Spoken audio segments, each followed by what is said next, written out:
Hi, welcome to the first video in our backup series of videos, Elements of a Backup. This presentation is made possible through the partnership of your local library, the Wyoming Cybersecurity Action Network Committee, and our sponsor organizations. Something as common as a simple computer failure to something as complicated as a ransomware attack can result in losing access to every piece of data that we choose to store on our devices. Fortunately, a good backup plan can help ensure that no matter what happens to our devices, we'll still have access to our own data. So, what makes up a good backup plan? There are definitely a few key elements that you might want to consider as part of planning your backups.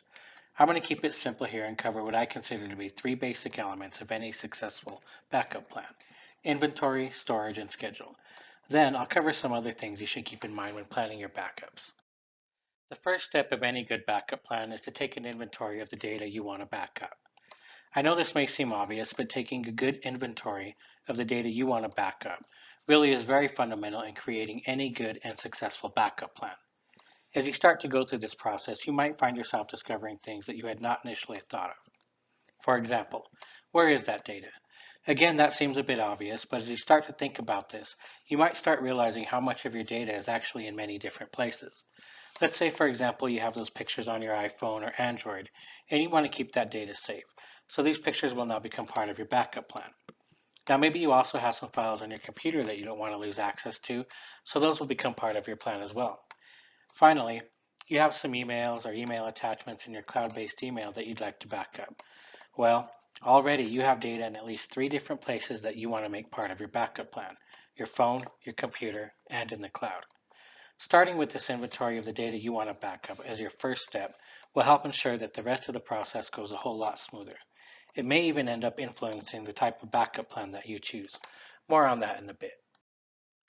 The next thing you'll want to consider is what kind of storage you will use for your backup. Many people will refer to this as the medium, but all we're really talking about here is where you're going to store your backups. There are many options for storage, but I'm going to cover the two most common types of storage used for home backup plans. External hard drives are one of the most common types of storage used for backing up data at home. If you choose this option, you might want to consider having at least two of the same size so that you can switch them out periodically. I'll talk about this more in a bit.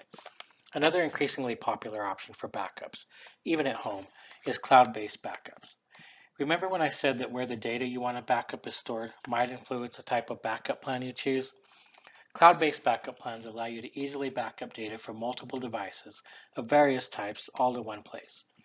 Cloud-based backup plans can offer several other benefits as well, but there are some security considerations to keep in mind also. Ultimately, you might want to spend some time researching the benefits and potential downfalls of each type of storage in order to make an informed decision on what will work best for you and what you're most comfortable with. The next thing you'll want to consider is your backup schedule.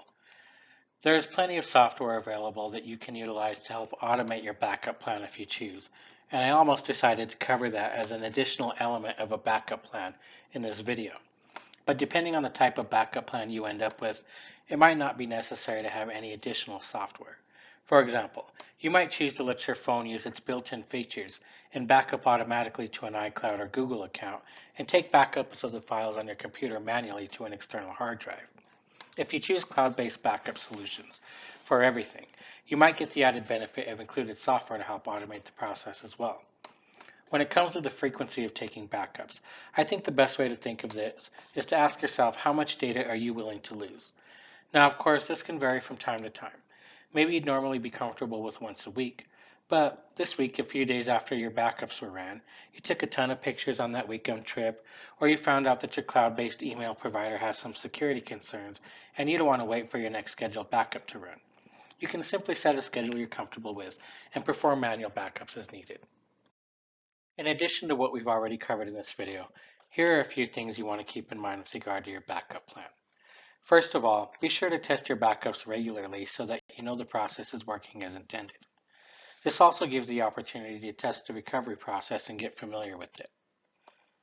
Regardless of the type of storage you choose, consider using encryption for your backups. Cloud-based backup plans should have this by default, but it's definitely worth checking to be sure. Lock up external hard drives if you can, and consider using a fireproof safe. You might even consider storing a backup in a separate location. If you use external hard drives for backups, use at least a pair of hard drives and rotate them periodically. Lastly, if you do use a cloud-based solution, consider using one that offers multi-factor authentication. Thank you for attending the Cyber-in-a-Box Library Program presentation. I hope you found this video helpful and informative.